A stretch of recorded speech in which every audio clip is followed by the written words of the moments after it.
हरिओम. 5व्या अध्यायाला सुरुवात करण्यापूर्वी थोडीशी त्याची पूर्वपीठिका.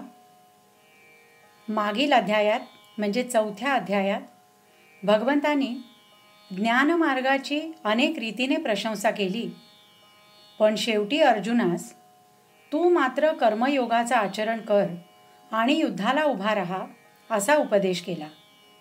त्यामुळे अर्जुनाचं मन द्विधा होऊन त्याला कर्मसन्यास आणि कर्मयोग या 2 मार्गांपैकी कोणता मार्ग श्रेयस्कर आहे याबद्दल साशंकता निर्माण झाली. या अर्जुनाच्या प्रश्नातून 5वा अध्याय निर्माण झालाय. भगवंताला अर्जुनाचा प्रश्न ऐकून मोठा संतोष झाला आणि हा अध्याय म्हणजे अर्जुनावरील प्रेमाचं निदर्शक असं त्याचं उत्तर आहे.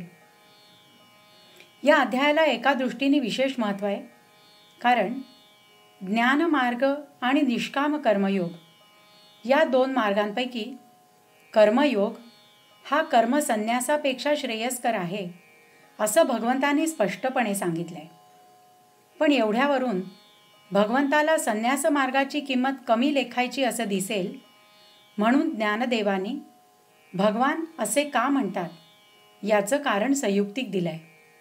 ते म्हणजे या जगात कर्मयोगाचेच अधिकारी पुष्कळ आहेत. कर्मयोग हा जाणते आणि नेणते या सर्वांना आचरण्यास सुलभ आणि शेवटी मोक्ष फलदायी आहे. या उलट ज्ञानमार्गाने जायचं असल्यास साधन चतुष्टय संपन्नतेची आवश्यकता असल्यामुळे त्या मार्गाचे अधिकारी फारच थोडे आहेत. बहुतेक सामान्य लोकांना कर्मयोगच सोपा आणि योग्य असा मार्ग आहे. हरिओम.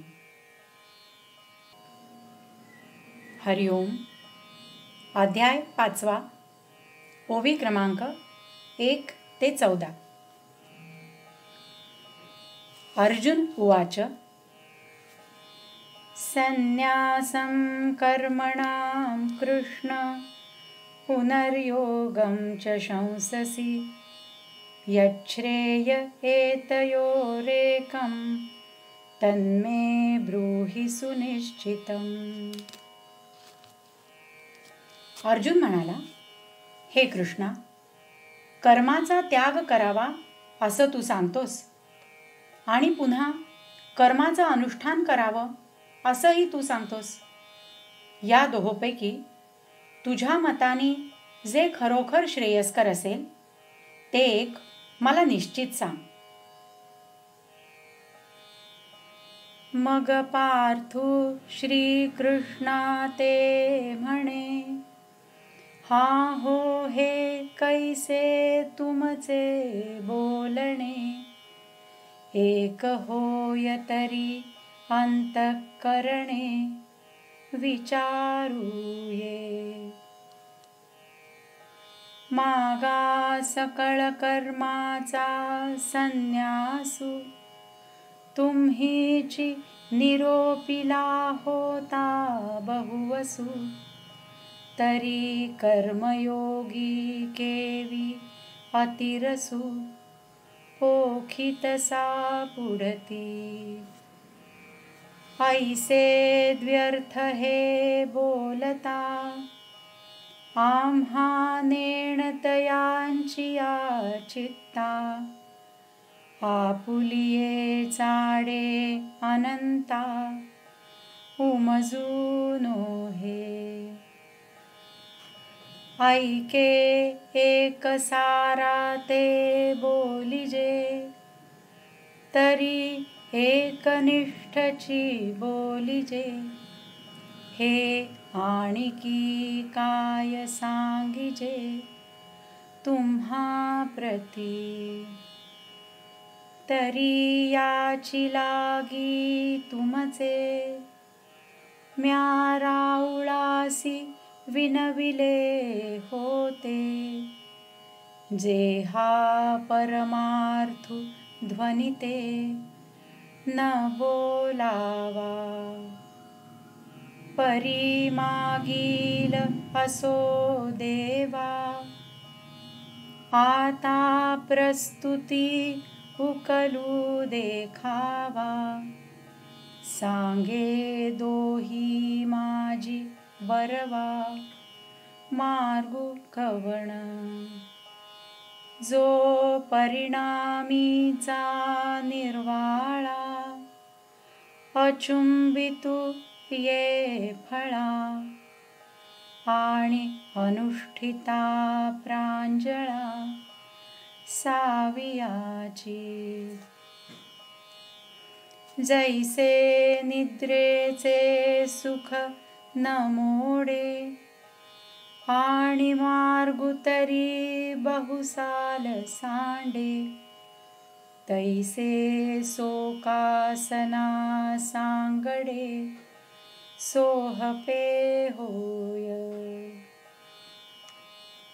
मग अर्जुन श्रीकृष्णाला म्हणाला, अहो, हे असं कसं तुमचं बोलणं? या बोलण्यात एक वाक्यता असेल तर त्या संबंधी मनाने काही विचार करता येईल. सर्व कर्मांचा त्याग करावा असं तुम्हीच मागे अनेक रीतींनी सांगितलं होतं. तर आता कर्मयोगाविषयीच्या भराला जास्त उत्तेजन का देता? श्री अनंता, असं हे दुटप्पी बोललं असता आमच्यासारख्या अल्पसमजुतीच्या लोकांच्या मनाला पाहिजे तसा उलगडा होत नाही.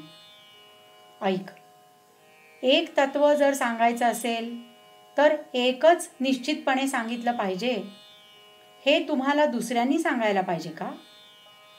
एवढ्यासाठी मी आपल्यासारख्या थोरांना मागे विनंती केली होती की हे तत्वज्ञान संदिग्ध भाषेत सांगू नये. परंतु देवा, मागे झालं ते राहू द्या. आता ह्या वेळी उलगडा करा आणि ह्या दोन मार्गांपैकी चांगला कोणता हे सांगा. ज्याचा शेवट शुद्ध असून ज्याचं फळ अचूक प्राप्त होतं आणि ज्याचं अनुष्ठान सहजच सरळ आहे. ज्याप्रमाणे झोपेच्या सुखात व्यत्यय न येता रस्ता तर बराच काटत जातो, अशा सुखकारक वाहनासारखा जो सोयीचा मार्ग असेल तो सांगा. येणे अर्जुनाचे निबोले देवो मनी रिझले. मग होईल ऐके म्हणितले संतोषोनिया. देखा कामधेनु ऐसी माये सदैवा जया होये. तो चंद्रुही परीला है खेळावया.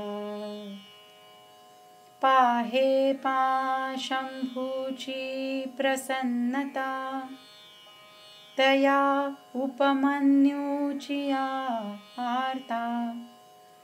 काय क्षीराब्धी दूध भाता देईजे चिना. तैसा औदार्याचा कुरुठा कृष्ण आपु जाहलिया सुभटा. का सर्व सुखांचा वसवटा तोची नोहावा. एथ चमत्कारू कायसा गोसावी लक्ष्मीकांता ऐसा. आता आपुलिया सवेसा मागावा की. म्हणून अर्जुने म्हणितले ते हासोनी ये रे दिधले. तेची सांगे न बोलिले काय कृष्णे. ह्या अर्जुनाच्या बोलण्याने देव मनात आनंदित झाले. मग संतुष्ट होऊन म्हणाले, ऐक, तसेही होईल. ज्ञानेश्वर महाराज म्हणतात, पहा, ज्या दैववानाला कामधेनूसारखी आई मिळते त्याला चंद्रसुद्धा खेळायला मिळतो. हे पहा, श्री शंकरांनी प्रसन्न होऊन त्या उपमन्यूच्या इच्छेप्रमाणे त्याला दूध भाताकरता क्षीरसमुद्र दिला नाही का? त्याप्रमाणे उदारपणाचं घर जो श्रीकृष्ण, तो अर्जुनाच्या अधीन झाल्यावर मग तो अर्जुन सर्व सुखांचं वसतिस्थान का होऊ नये? यात आश्चर्य ते कसलं? लक्ष्मीकांतासारखा मालक मिळाला असता आता आपल्याला हवं तसं त्यांनी का मागून घेऊ नये? म्हणून अर्जुनाने जे मागितलं ते श्रीकृष्णांनी प्रसन्न होऊन दिलं. ज्ञानेश्वर महाराज म्हणतात, श्रीकृष्ण जे काय म्हणाले तेच मी आता सांगेन. हरिओम.